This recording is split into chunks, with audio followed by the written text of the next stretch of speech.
I was 72 years old the first time I heard my own children laugh at me like I was a punchline. It happened on a Tuesday evening in late September, the kind of night when the Ohio air starts to turn, when you can smell wood smoke from someone's fireplace 3 streets over, and the cold works its way through your jacket while you're still pretending it's summer. I'd left the Southside Diner early. Our regular coffee group, 4 of us, all retired union guys, usually goes until 7, but Bill's grandson had a soccer game, and everyone else cleared out with him, so I drove home just after 6, which was unusual. The sky was that deep blue you only get right before full dark. My name is Harold Vaughn. Everyone calls me Hal. I worked 43 years as a union electrician here in Toledo, pulled wire, ran conduit, did service calls in buildings from the old Jeep plant to the hospital downtown. I retired in 2017 with a pension, a paid-off house, and hands that still work most days. That house sits on Brookside Avenue, modest neighborhood, trees older than I am. I poured the driveway myself in 1987, mixed the concrete by hand, screeded it with a 2x4 and a level. It's cracked now, settled unevenly where the ground shifted, but it's mine, every inch of it. When I pulled in that Tuesday, I saw 2 vehicles I recognized immediately. Tyler's black SUV, Haley's silver sedan, both parked along the curb out front. Unannounced visits weren't common. Tyler lives 20 minutes away in Sylvania with his wife and 2 kids. Haley's over in Perrysburg, married, no children yet. We'd see each other for birthdays, maybe Thanksgiving if schedules aligned. Casual visits on a weeknight? Rare. I grabbed my thermos from the passenger seat and walked toward the back door. That's when I noticed the kitchen lights on, yellow glow spilling out onto the grass, and the window, the one above the sink, was cracked open maybe 3 inches. I'd left it that way this morning to air the place out. I heard voices, laughter, then I heard my name. I stopped halfway up the walk, keys in my hand, maybe 10 feet from my own door. The cold settled into my shoulders. I stood there, listening, not because I meant to eavesdrop, because something in the tone made me hesitate. Then I heard it. Tyler's voice, clear as anything. The poor old fool has no idea. More laughter. Haley this time. Light. Easy.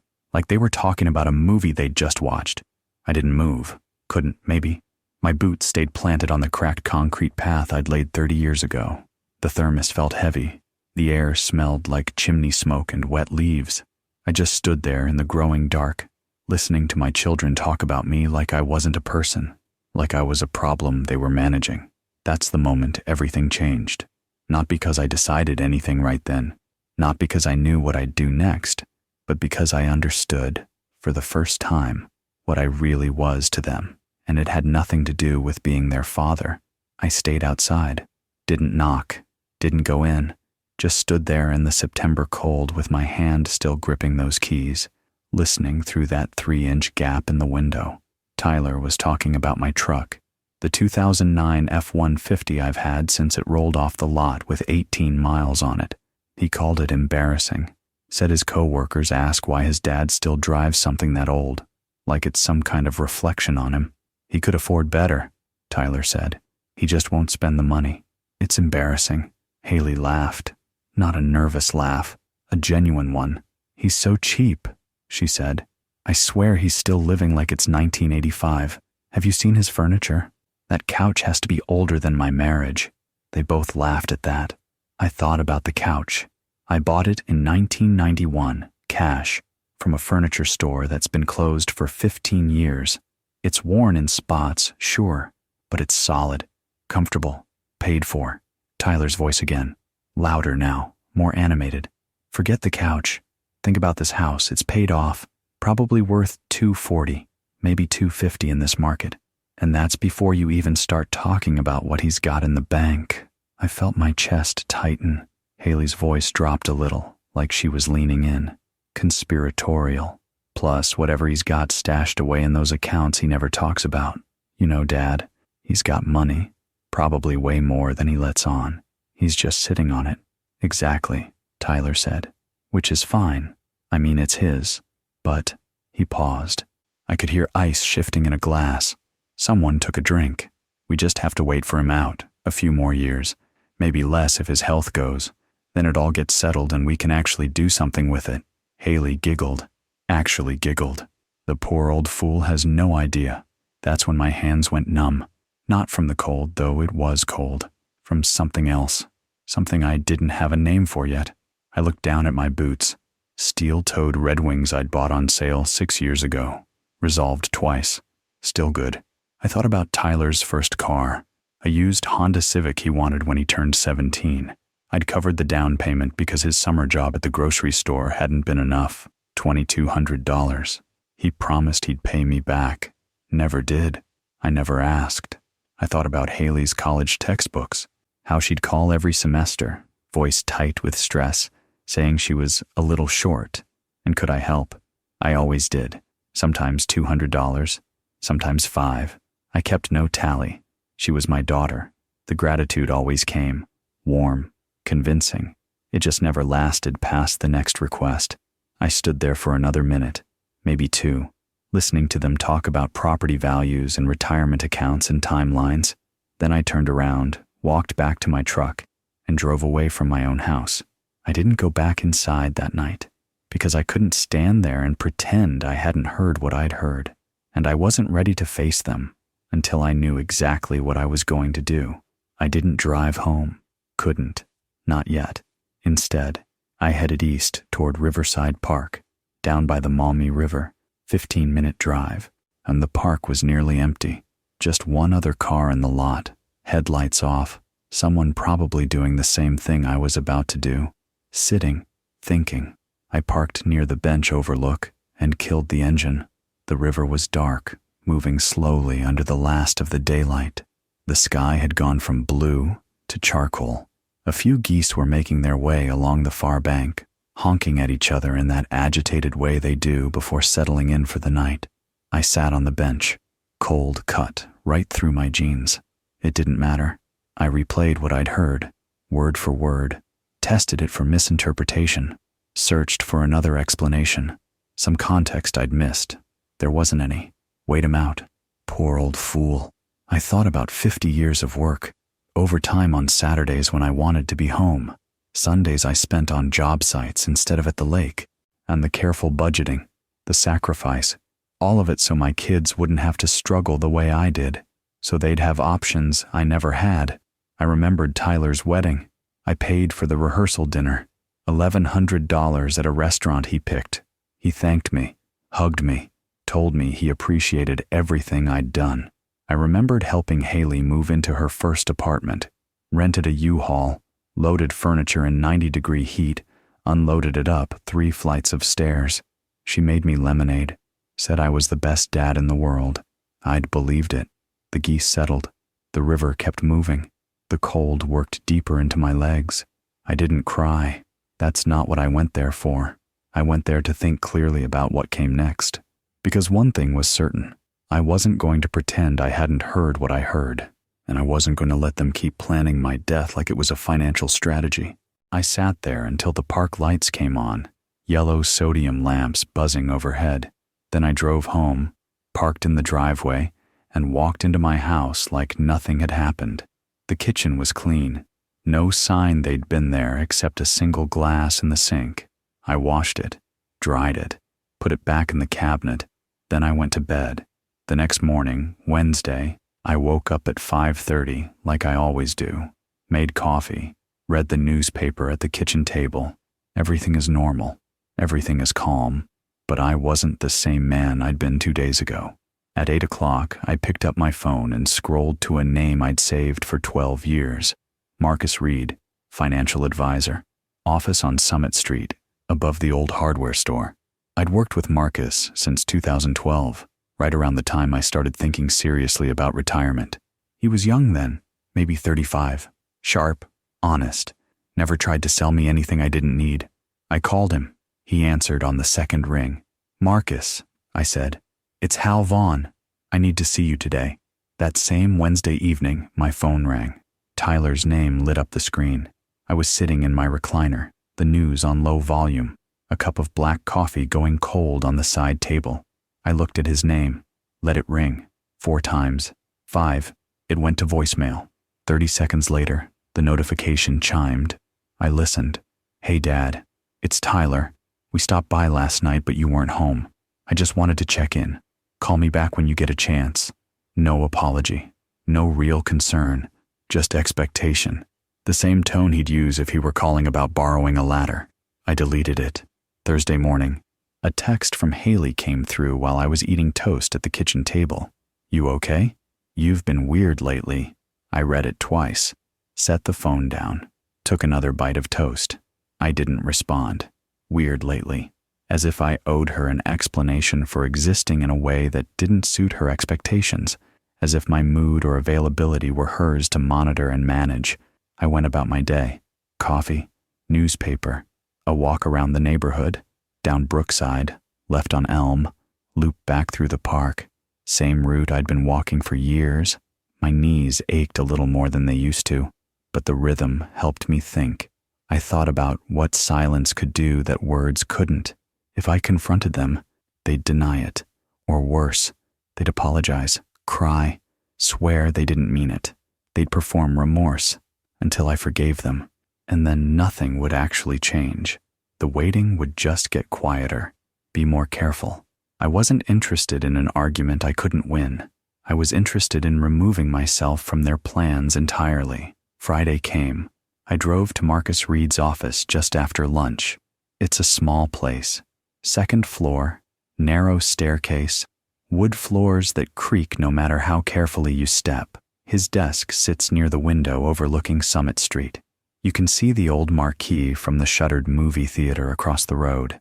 Marcus stood when I walked in, shook my hand, gestured to the chair across from his desk. Hal, he said, good to see you. What's on your mind? I sat down. He sat down. For a moment I didn't say anything, just looked at the framed certifications on his wall, the small photo of his wife and daughter on the corner of his desk. Then I said it. I need to make some changes. To my will, to my accounts, to how things are set up. Marcus nodded slowly, pulled a legal pad closer. All right, he said. What kind of changes? I met his eyes. I have 2 children, Tyler and Haley. Right now, they're the primary beneficiaries of everything I have. The house, the retirement accounts, the savings, all of it. I paused. I want to make sure they get nothing. Marcus didn't flinch, didn't try to talk me out of it, didn't ask if I was sure. He just picked up his pen, leaned back in his chair and said, tell me what happened. So I did. I told him everything I'd heard standing outside my own kitchen window on a cold Tuesday night in September, and he listened. Marcus Reed's office smells like old paper and coffee that's been sitting too long on the burner. He has 2 monitors on his desk, both angled so I can see them from where I'm sitting. He clicks through a few screens, pulls up my accounts, and leans back in his chair. All right, Hal, he says, let's start with what we're actually looking at here. The numbers appear, column by column, account by account. First screen, my brokerage account. Index funds mostly. A little in municipal bonds. Nothing fancy, nothing risky. Just steady, diversified holdings I'd been adding to since 1975, back when I first started understanding that Social Security wasn't going to be enough. $1.1 million, built from union wages. Overtime shifts I took when other guys turned them down. Dividends I reinvested instead of spent. 50 years of small, disciplined decisions that nobody noticed because I never talked about them. My pension covers everything I need to live on. Always has. The investments just sit there, compounding quietly in the background. Second screen, property records. My house on Brookside Avenue, purchased in 1985 for $68,000. 15-year mortgage, paid off completely in 2009, 3 years early. Current county appraisal, $245,000. Marcus scrolls down, points to a line near the bottom. Total net worth, he says. Liquid assets, real estate, pension value if we're counting future income streams. You're looking at approximately $1.4 million. He looks up at me. Your kids have no idea, do they? I shake my head slowly. Never tell them, I say. Didn't want them to see me as a wallet. Marcus closes the first screen, folds his hands on the desk. Looks like they did anyway. The words hang there for a moment. He's right. I thought if I lived modestly, drove an old truck, kept my mouth shut about money, they'd value me for something other than what I could give them. I thought humility would teach them humility. Instead, they saw an old man too foolish to enjoy his own money, too cheap to live well, too stuck in the past to matter. And while they laughed about my outdated furniture and 15-year-old truck, they were calculating what my estate would be worth when I was gone. Turns out, the poor old fool was worth more than both of them combined, and they never bothered to ask. Marcus taps his pen against the desk. He's thinking. I can see it in the way his jaw tightens. So what do you want to do? He asks. I don't hesitate. I want to make sure that when I'm gone, they don't get a single dollar of it. Marcus nods once. No judgment, no surprise. Okay, he says. Then we need to be very deliberate about how we do this. Wills can be contested. Beneficiaries can be challenged if someone claims undue influence or diminished capacity. I'm 72, I say. Not senile. I know that. But they'll argue it if they think it'll work. So we built this airtight, irrevocable, clean. He pulls a legal pad toward him and uncaps his pen. Let's start with who you want to benefit from what you've built. I think about that for a moment. Then I told him. And for the first time in weeks, I feel something that isn't anger or betrayal. I feel purpose. Over the next 2 weeks, I built a routine that kept me steady. Every morning, same time, 5:45. The alarm clock on my nightstand, a cheap digital one I bought at Kmart in 1998, buzzes, and I'm up. No snooze button. Never saw the point. I shuffle into the kitchen, still in my undershirt and old flannel pants, and brew coffee in the same percolator I've used since 1994. Stainless steel. Makes a sound like a slow heartbeat when it's working. The smell fills the kitchen before the sun's even up. I sit at the table with the Toledo blade spread out in front of me. Crossword first, then local news, then the classifieds, even though I'm not looking for anything. Just a habit. The sunlight comes through the east window around 6:30, slanting across the table in a gold stripe that moves with the season. I eat 2 pieces of toast. Butter, no jam. Same white bread I've bought for 30 years. Around 7, the stray orange tabby shows up on the back step. Been coming around for 3 years now. I don't know where it lives or if it has a name. Doesn't matter. I put out half a can of Friskies on a paper plate and watch it eat through the screen door. The cat never asks for anything beyond that. By 8, I'm dressed. Jeans, flannel shirt, work boots. I walk 4 blocks down to the hardware store on Sylvania Avenue. Not because I need anything, just to look. The smell of sawdust and machine oil. The rows of screws and bolts organized in those little drawers. It's familiar, grounding. Pete runs the place. A man about my age, maybe a year or 2 older. We exchange nods when I walk in. He doesn't ask questions. I don't offer explanations. Sometimes I buy a box of nails I don't need just to make the trip worth his time. Back home by 9:30. Most afternoons, I sit in the garage with the side door open, working on a small oak box I started building the week after Thanksgiving. I'm not sure what it's for yet. Maybe nothing, maybe everything. I just know that running the sander across the wood, watching the grain come alive under my hands, feeling the dust settle on my forearms, it quiets my mind. The repetition is soothing. It reminds me I'm still myself, still capable, still here. I'm not falling apart. I'm not confused. I'm not diminished. I'm a man who knows how to build a box with tight joints and a lid that sits flush. A man who can still measure twice and cut once. A man who doesn't need permission or validation to occupy his own time. In the evenings, I make something simple for dinner. Pasta, grilled cheese, soup from a can. I eat at the table, not in front of the TV. I wash my dishes. I dry it. I put it back in the cabinet. By 9, I'm in bed. Same book on the nightstand I've been reading for 2 months. Historical thing about the Battle of Midway. I get through maybe 3 pages before my eyes get heavy. Then I do it all again the next day. Coffee, newspaper, toast, the orange tabby, the hardware store, the oak box. While my kids were planning my funeral, I was living the most peaceful 2 weeks I'd had in years. They had no idea, and I wasn't about to tell them, because the thing they didn't understand, maybe never would, is that peace doesn't come from what you have. It comes from what you're no longer willing to tolerate. 3 weeks after the night I stood outside my own kitchen window, Tyler got promoted, senior sales manager at the Toyota dealership where he'd worked for 6 years. I only knew because he posted about it on Facebook. I still followed both my kids online, hadn't unfriended them, hadn't blocked them. I just watched from a distance, the same way you'd observe the weather through a window. Tyler's post was a photo of himself holding a wooden plaque, big smile, suit and tie. The caption read, "Grateful for this opportunity. Hard work pays off eventually." The comments flooded in. "Congratulations. So proud of you. Well deserved." Tyler responded to one of them. "Just gotta stay consistent and put in the effort." I closed the app. Hard work.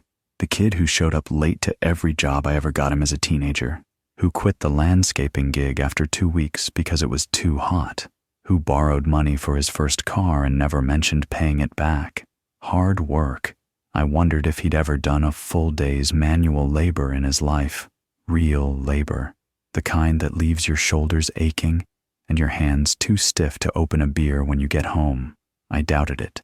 2 days later, Haley posted photos of her new car, a white BMW, leased I'm sure, though she didn't mention that part. She's standing next to it in front of some brunch place downtown, sunglasses on, holding a mimosa. The caption, "Treating myself because I deserve it." The likes piled up, comments full of heart emojis and "Yas girl" and "You earned it." I stared at the photo for a long time. That car probably cost her $500 a month, maybe more, plus insurance, plus the premium gas it takes. She worked part-time as a medical receptionist. Her husband made decent money as an HVAC tech, but not BMW money. I knew how she was affording it. Credit cards, minimum payments, the kind of financial juggling act that only works if you're sure a big payout is coming soon. And she was sure, because Dad was 72, drove a 15-year-old truck, and would be dead eventually, probably sooner than later. And when that happened, the house and the savings and whatever else he'd been hoarding would get split down the middle. She was spending money she didn't have yet, confident I'd be dead soon enough to cover the bill. I thought about calling her, asking her how she planned to afford that car long term, if she'd budgeted for it, if she'd thought past the first 6 months of payments. But I didn't, because she wouldn't have told me the truth anyway, and because I was done pretending to be part of their financial safety net. I logged out of Facebook, closed the browser, sat there in my kitchen with my cold coffee and the newspaper I'd already finished. Outside, the orange tabby was sitting on the back step, cleaning its paws in the afternoon sun. I watched it for a while. That cat didn't expect anything from me it hadn't earned, didn't perform gratitude for food, didn't plan its future around my death, just showed up, ate, left. Honest transaction. I could respect that. Thanksgiving week arrived the way it always does, slow, then all at once. For 19 consecutive years, I'd hosted at my house. Turkey in the oven by 8 in the morning, mashed potatoes, green bean casserole, rolls from the bakery on Dorr Street. The dining room table extended with the leaf I kept in the basement, folding chairs borrowed from the church down the block. Tyler and his family, Haley and her husband, sometimes a few cousins if they were in town. This year, I didn't mention it, didn't call to confirm plans, didn't buy a turkey, didn't pull the leaf out of the basement or borrow the chairs. On Thanksgiving morning, I woke up at 5:45 like always, made coffee, and got dressed. By 7:30, I was on the road. I drove 90 minutes south to Findlay. Small town, quiet, no one I knew. I found a diner called Rosie's on the main drag, family-owned place with a handwritten sign in the window. Thanksgiving plate, $12.99. I walked in just after 9. The place was half full. Older couples, mostly. A few single people like me scattered at the counter and in booths. The waitress was a woman in her 60s. The name tag said Linda. She brought me a menu and a coffee without asking. "Just you today?" she asked. Just me, I said. She smiled. No pity, just acknowledgement. I ordered the turkey plate. It came 20 minutes later. Real mashed potatoes, gravy that wasn't from a packet, stuffing with celery and onions, cranberry sauce from a can, the kind with the ridges still visible. It was good. While I was eating, my phone started buzzing. First text from Haley. What time Thursday? I took another bite of turkey. 5 minutes later. Dad? I finished my potatoes. 10 minutes after that. Are you seriously ignoring us? I cut into the turkey, chewed slowly. Tyler called. I let it ring. He left a voicemail. I didn't listen to it right away. Waited until I'd finished my pie. Pumpkin, real whipped cream on top. Then I played it. Tyler's voice, sharp and irritated. We drove all the way over. Where the hell are you? This is ridiculous. Call me back. Not concerned. Not worried. Annoyed. Inconvenienced. I deleted the voicemail. Set the phone face down on the table. Linda came by with the coffee pot. Top you off? Please, I said. She poured. Noticed the untouched pie on the next table over. You want another slice to go? On the house. I'm fine, I said. But thank you. She tore the check from her pad and set it next to my plate. $9.60 after the senior discount. I left a 20 on the table and walked out. The drive home was quiet. No radio. Just the hum of the engine and the white lines disappearing under the truck. When I got back to Toledo, the sun was setting.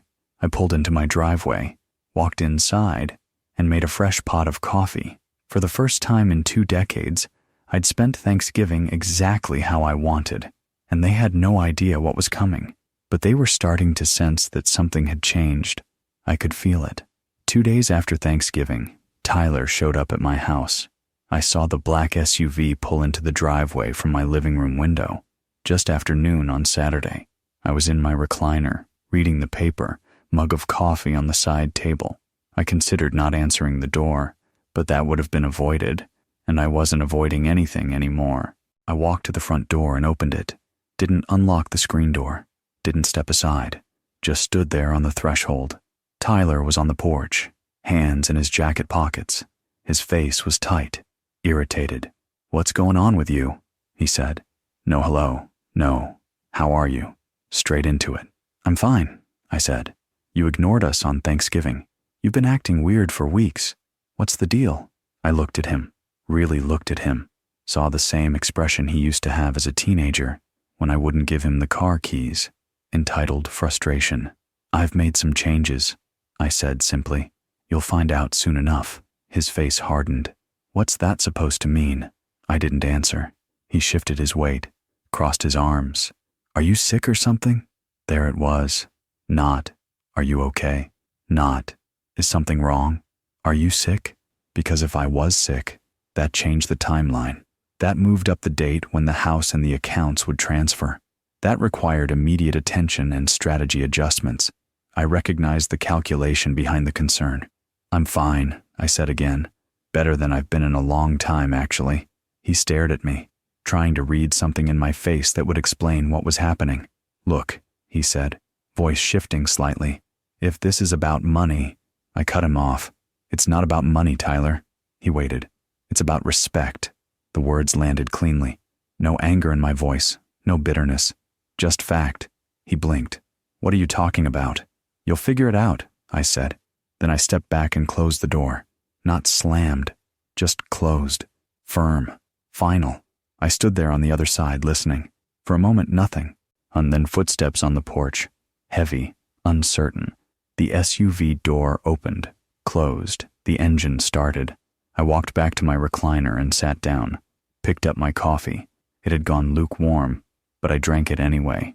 He didn't come to check on me. He came to check on his inheritance. And when he couldn't get the answers he wanted, when I didn't explain or justify or apologize, he left confused. That confusion would grow. It would turn into suspicion. Then I panic. Then anger. But by the time they figured out what I'd done, it would be too late to stop it. I opened the newspaper again. Found my place in the article I'd been reading about the city council's budget proposal for road repairs.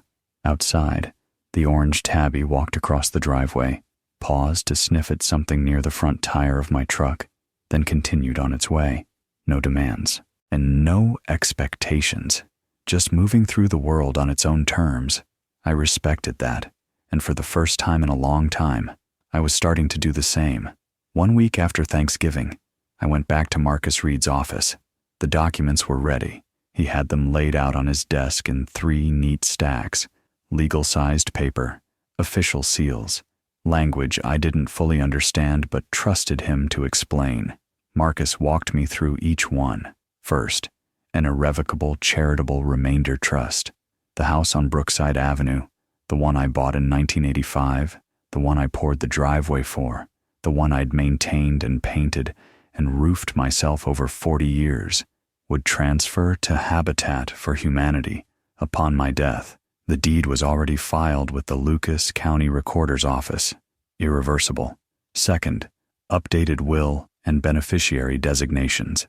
The $1.1 million in investment accounts, index funds, municipal bonds, everything I'd built over 50 years, would be divided among 3 organizations: the Toledo Electrical JATC Apprenticeship Fund, a Northwest Ohio Veterans Housing nonprofit, a scholarship program for single parents attending trade schools, people who worked, people who served, people who needed a second chance and were willing to earn it.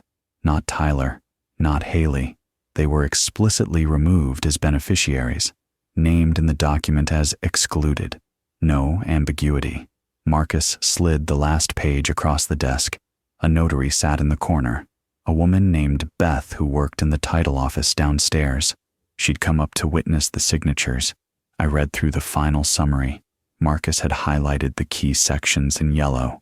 "Once this is done, Hal," Marcus said quietly, "there's no changing it. You understand?" I met his eyes.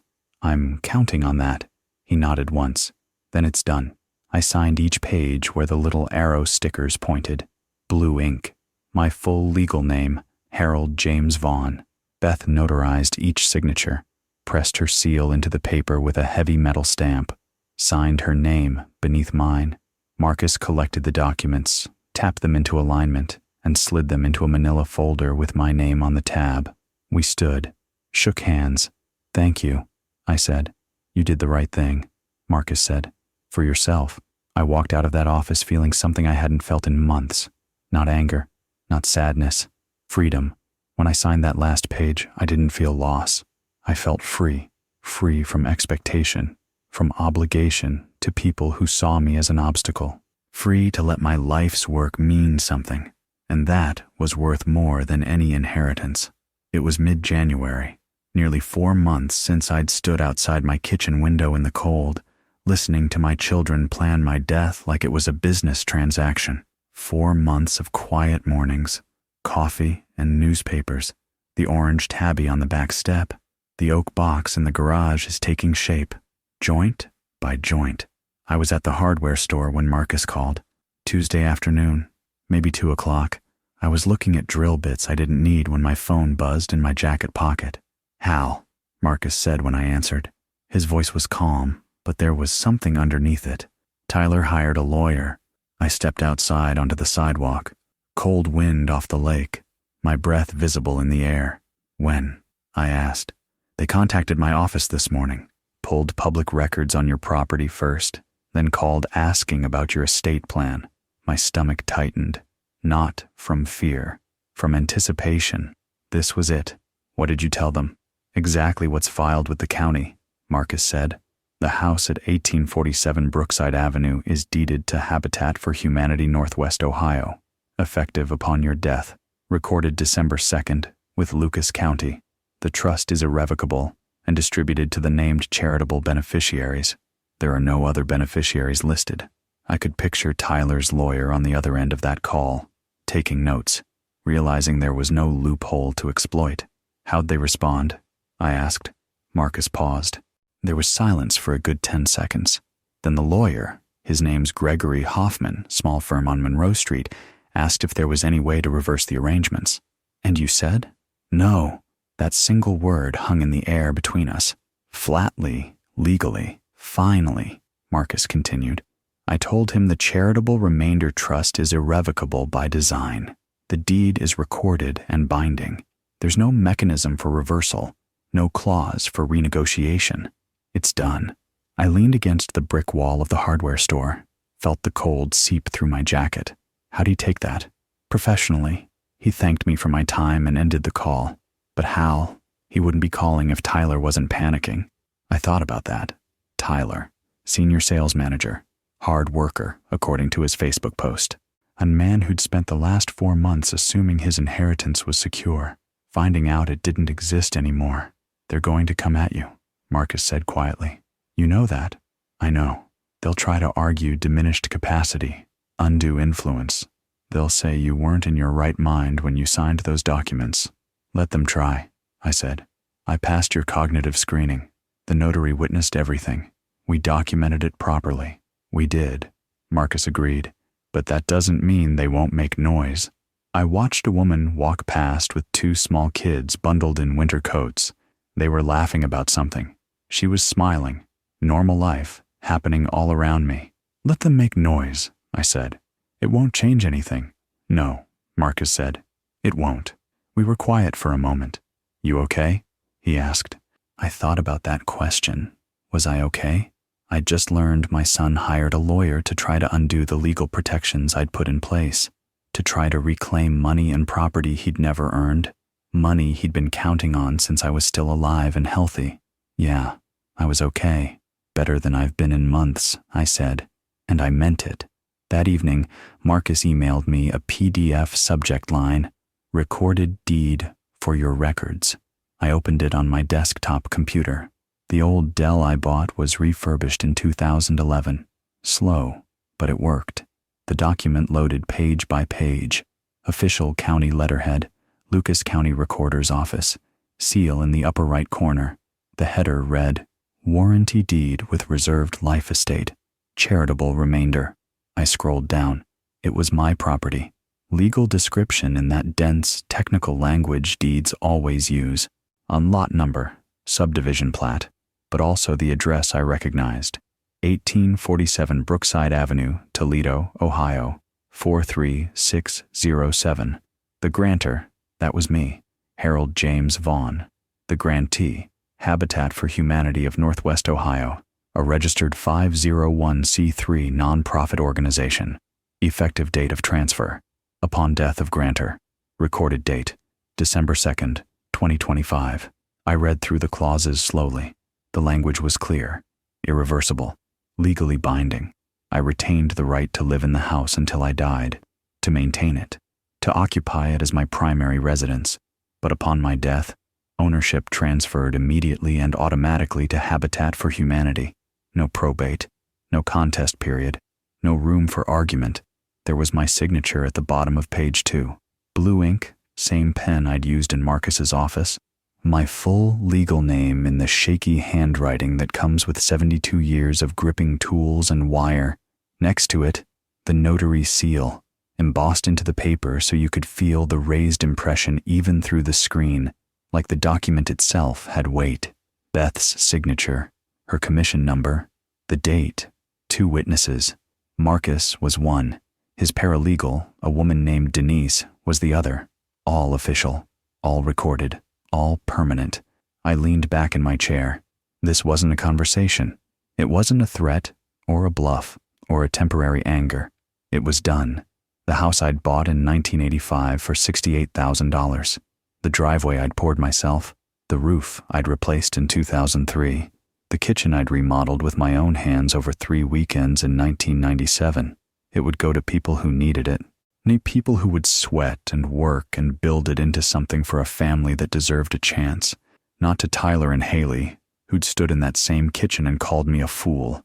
I clicked print. The old inkjet on the shelf beside my desk whirred to life, took its time, spit out 4 pages, one at a time. I hole punched them, slid them into a manila folder I'd labeled Estate Final, filed it in the metal cabinet beside my desk. Second drawer, right behind the folder with my original mortgage documents from 1985.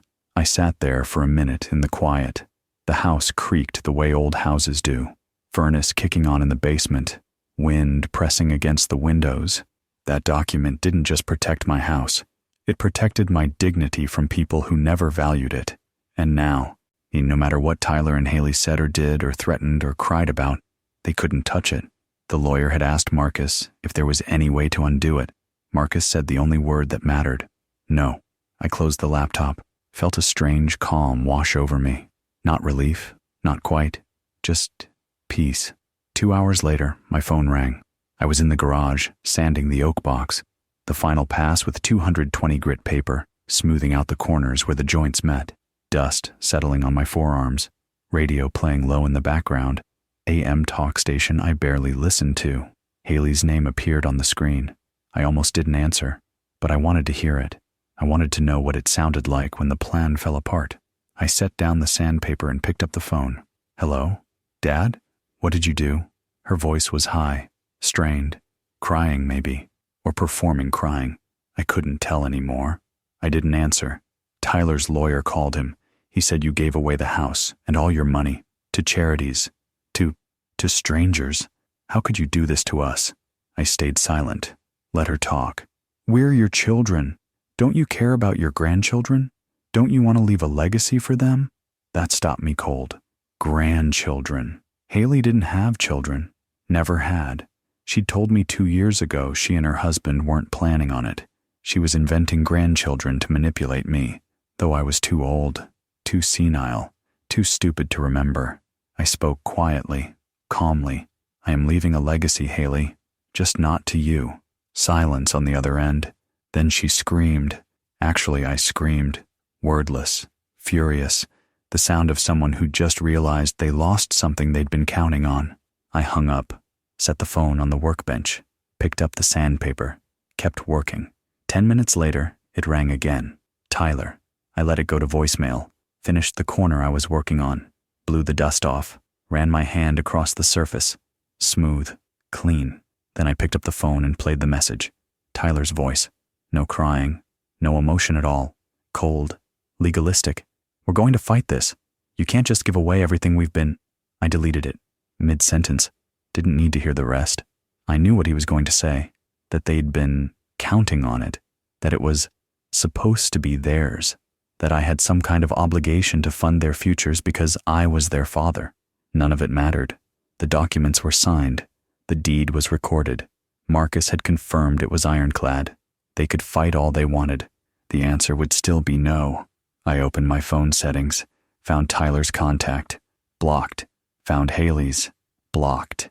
Both of them, gone. No more calls, no more texts, no more voicemails full of fake concern or thinly veiled threats. I was done listening, done being manipulated, done pretending their anger meant I'd made the wrong choice. I went back to the oak box, wiped it down with a tack cloth, inspected the joints one more time in the overhead light. Perfect. Tight corners, flush lid, solid construction. I'd built something that would last, something honest, something that didn't expect anything from me except the work I'd already put into it. Outside, the wind picked up, January cold, pressing against the garage door. Inside, I worked, calm, focused, free. The next morning, I woke up to an email. I didn't check email often, maybe once a day, usually after breakfast, but my phone had buzzed with a notification, and when I glanced at the screen, I saw the sender, Gregory Hoffman, attorney at law. I sat down at the kitchen table with my coffee and opened it on my phone. The message was short, professional, almost apologetic in tone. Mr. Vaughn, I represent your son Tyler and your daughter Haley regarding matters related to your estate.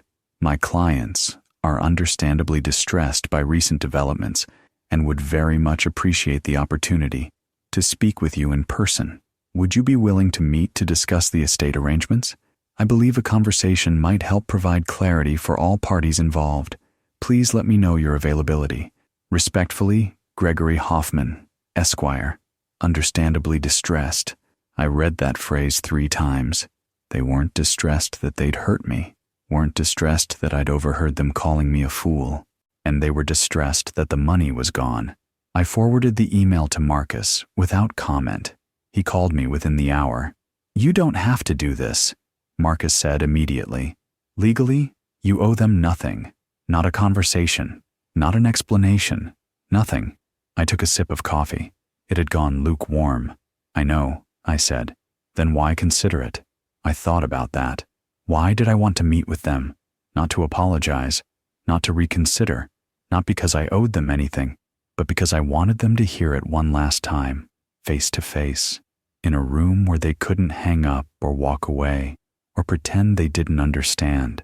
I wanted to watch them realize they'd lost, not because I was cruel, but because I needed to see, with my own eyes, that it was over. I want to do it, I said, but on my terms. Marcus was quiet for a moment. Then we'll do it at my office, he said. I'll be there the whole time, and we'll set ground rules before they walk in the door. What kind of ground rules? No yelling, no personal attacks, no recordings. They get 30 minutes, maximum, and if they violate any of those terms, the meeting ends immediately and they leave. I nodded, even though he couldn't see me. That works. When do you want to do this? I looked at the calendar on my refrigerator. January. Most of the days are blank except for a doctor's appointment on the 18th and a note to change the furnace filter. Next week, I said. Monday, 2 o'clock. Done, Marcus said. I'll email Hoffman and set it up. We hung up. I sat there in my kitchen, looking at the calendar. Monday, January 22nd, 2 p.m. One final meeting, not because I owed it to them, but because I wanted to see their faces when they realized no argument, no lawyer, no amount of crying or threatening would change what I'd done. I didn't owe them a meeting, but I wanted to watch them realize they'd lost, face to face, one final time. Monday, January 22nd, 2 o'clock in the afternoon. I arrived at Marcus's office 10 minutes before the hour, same as I'd arrive for any appointment, early, prepared. The building on Summit Street hasn't changed in the 12 years I've been coming here. Narrow staircase with a wooden handrail worn smooth from decades of hands gripping it. Second floor, small waiting room with 2 leather chairs that have seen better days, cracked in places, patched with tape that's turned yellow. The place smelled like old coffee and paper, faint, familiar. Marcus met me at the door to the conference room, shook my hand. Are you ready? He asked. I nodded. We went inside. Small room, one window overlooking the street, a conference table that could seat maybe 6 people if you squeezed, 4 chairs positioned across from each other. I sat on the side facing the door. Marcus sat next to me. We waited. At 2:03, I heard footsteps on the stairs. The door opened. Tyler walked in first, dark circles under his eyes, hair uncombed, button-down shirt wrinkled like he'd pulled it from the laundry basket without ironing it. He looked like he hadn't slept in days. Maybe he hadn't. Haley came in behind him. Too much makeup. Foundation caked on, trying to hide something underneath. Strain, probably. Maybe she'd been crying. Maybe she just looked older than I remembered. Behind them, Gregory Hoffman, thin man, maybe 55, graying hair, wire-rimmed glasses, carrying a brown leather briefcase that looked expensive. No one said hello.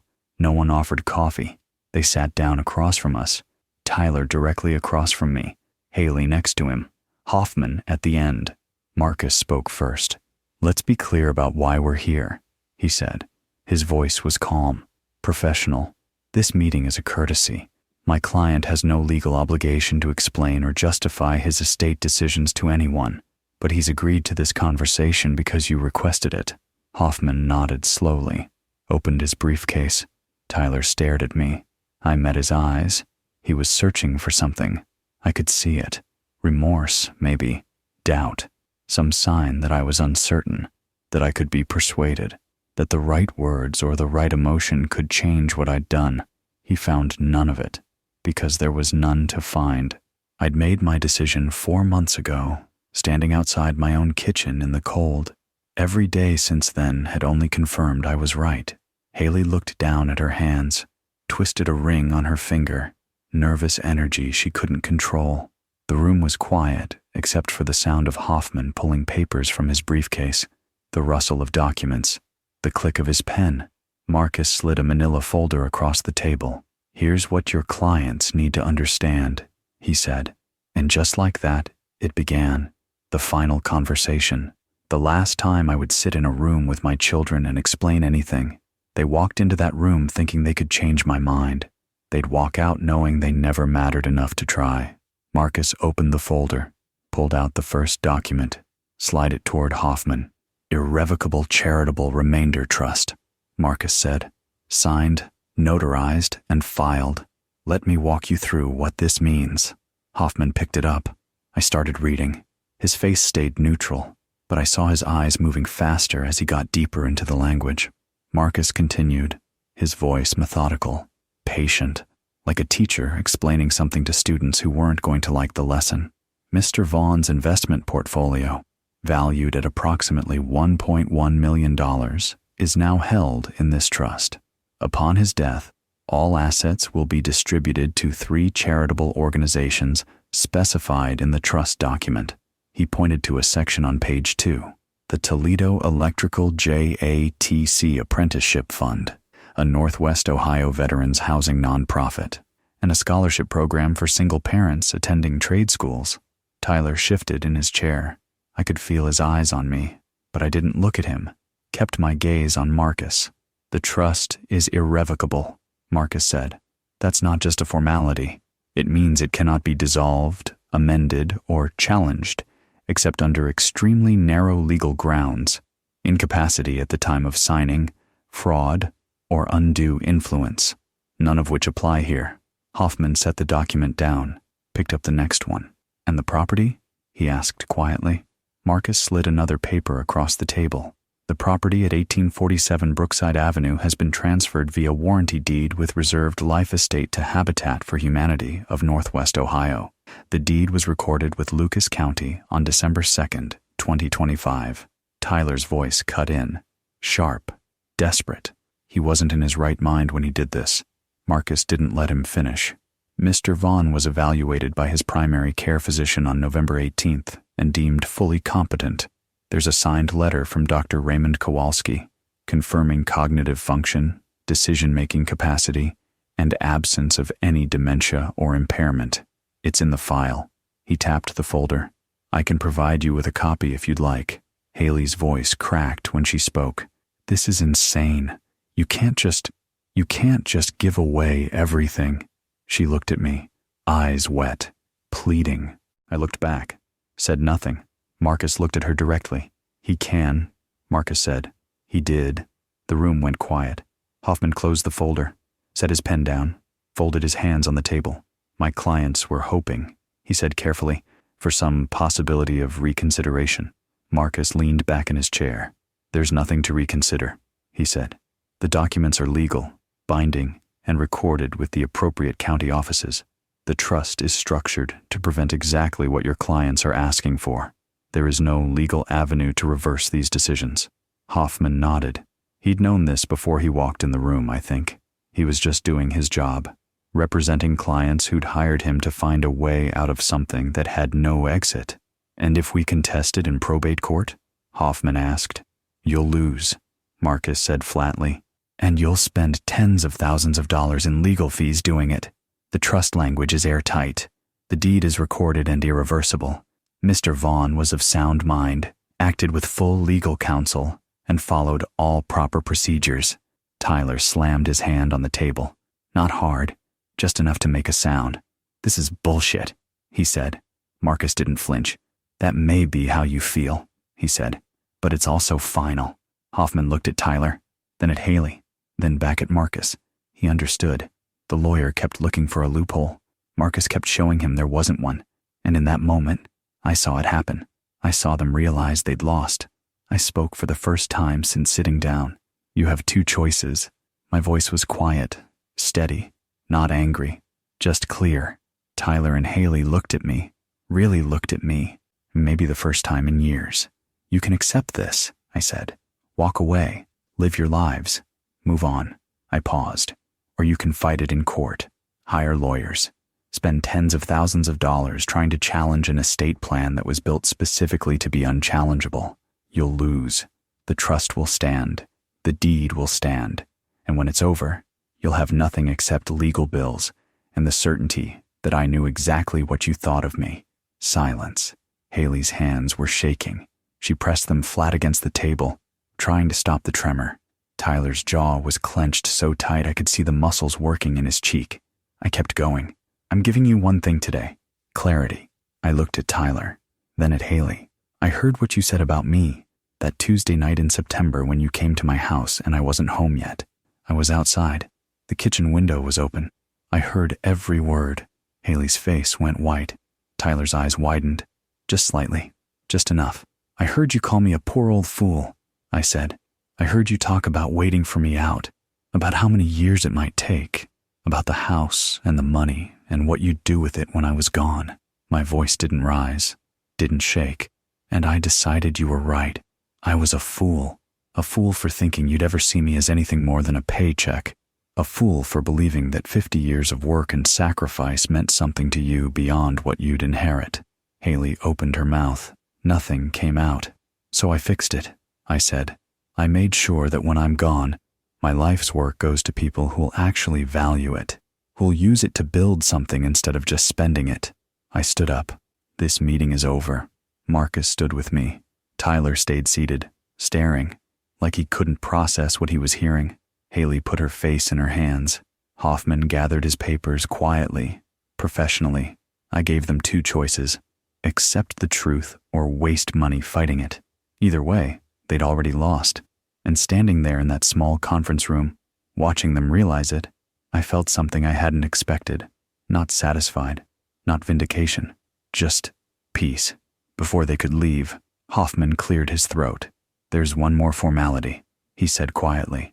He pulled a single sheet of paper from his briefcase, slid it across the table with a pen. An acknowledgement that you've been informed of the estate terms. It protects Mr.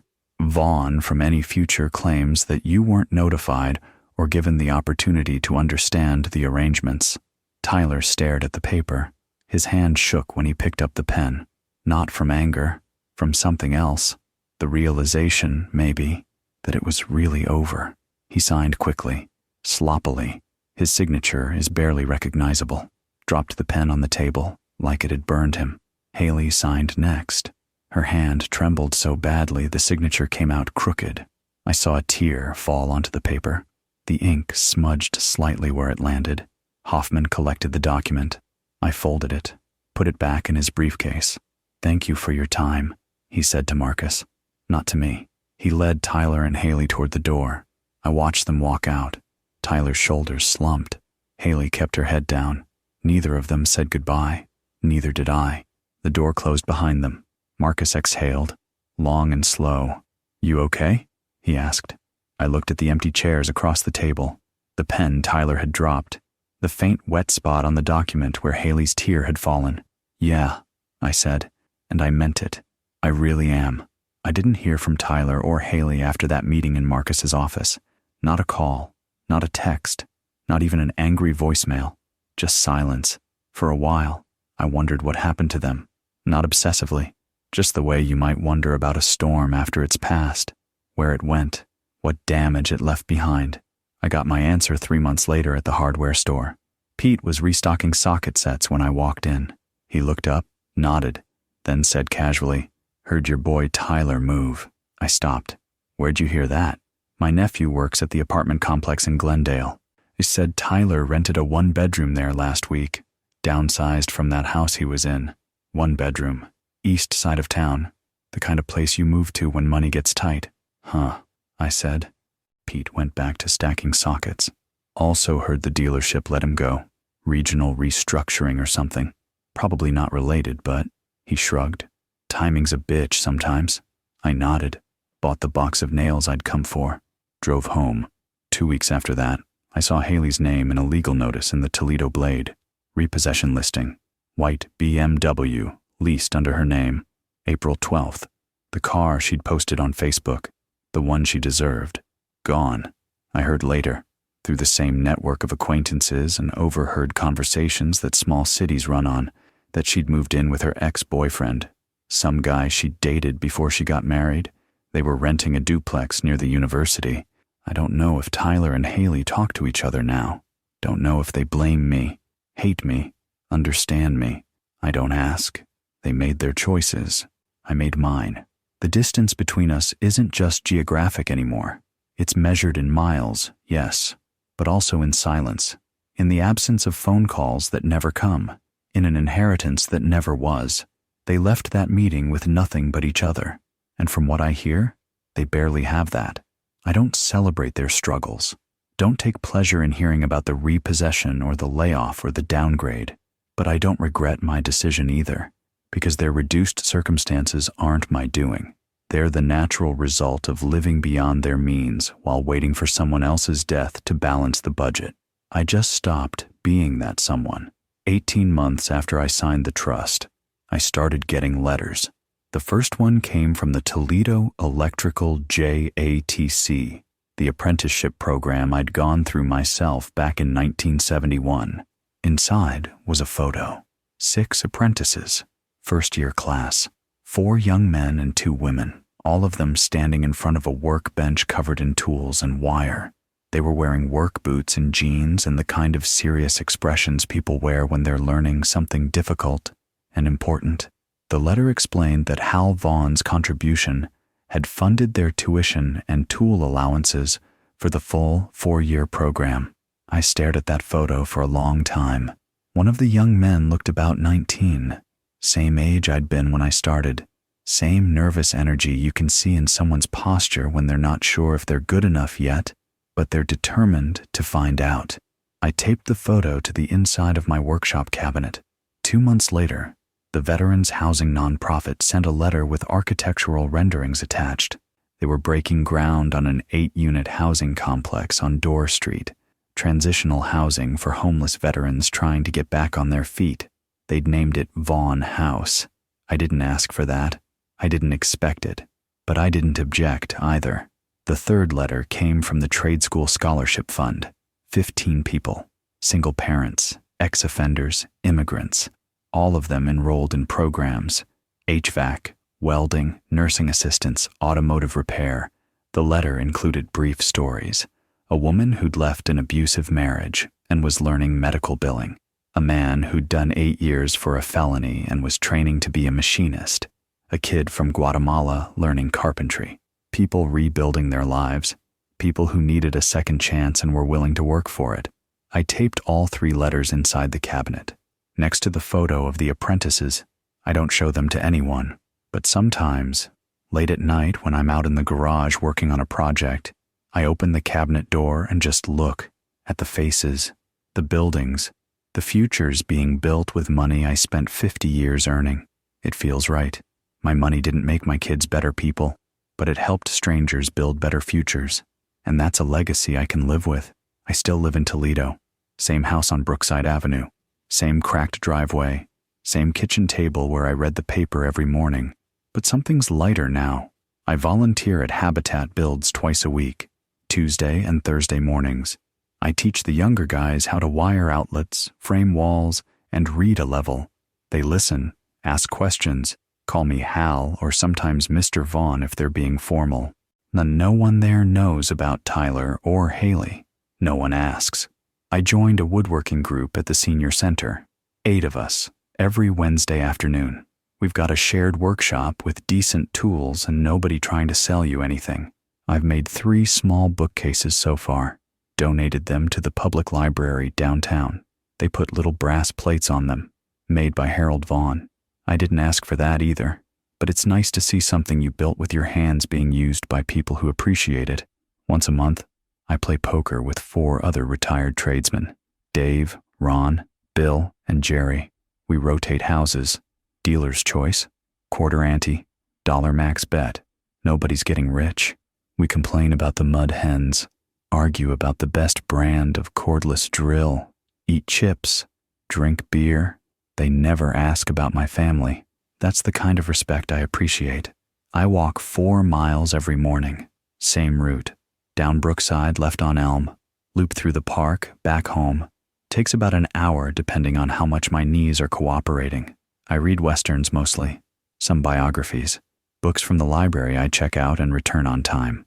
I eat dinner at 6 o'clock, watch Jeopardy while I eat, do the dishes, sit in my recliner until 9 or so, then go to bed. No one calls asking for money. No one performs affection to stay in the will. No one's calculating how many years I have left or what my house might appraise for. I'm just Hal, and for the first time in years, that's enough. I don't have much. Never did, really. despite what the bank statement said. But what I have is actually mine, and no one's waiting for me to die to take it. That's not loneliness. That's peace.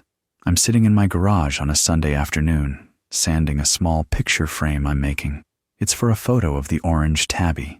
I finally took one last week, caught it sitting in a patch of sunlight on my back step, cleaning its paws. It came out good. I think about Tyler and Haley sometimes, not with anger anymore. That burned out a long time ago, more like a distant sadness, the way you might think about a bad investment, something you put time and money into that didn't work out the way you hoped. I wonder if they ever understood, if they ever told their own kids, if they have them someday, about the grandfather who cut them off. I doubt it. They'll probably say I was cruel, or senile, or unforgiving, and maybe to them I was, but I know the truth. I didn't cut them off to punish them. I cut them off to protect myself, and that, I've learned, is not cruelty. It's dignity. Some people only love you for what you can give them, for the car down payment, the textbook money, the house you'll leave behind, the inheritance they're counting on before you're even gone. And when you stop giving, when you remove yourself from their financial equations, you find out who they really are. I learned that the hard way, but I learned it in time, before I wasted what I'd built on people who saw it as nothing more than delayed income. Before I died, knowing my children had been waiting for it. If your kids only love you for what you'll leave behind, they never really loved you at all, and you don't owe them a thing. Not your money, not your property, not even an explanation. I owed myself peace, and I finally claimed it. If this story resonated with you, if you felt undervalued by the people who should respect you most, leave a comment below. Tell me where you're watching from, and what time it is where you are. Let's build a community of men who understand that dignity isn't negotiable. Hit that like button if you believe respect is earned, not inherited. Subscribe if you want more real stories about standing firm when it matters most. And share this with someone who needs to hear it, someone who's questioning whether they have the right to protect what they've built. You do. You always did. Thanks for listening.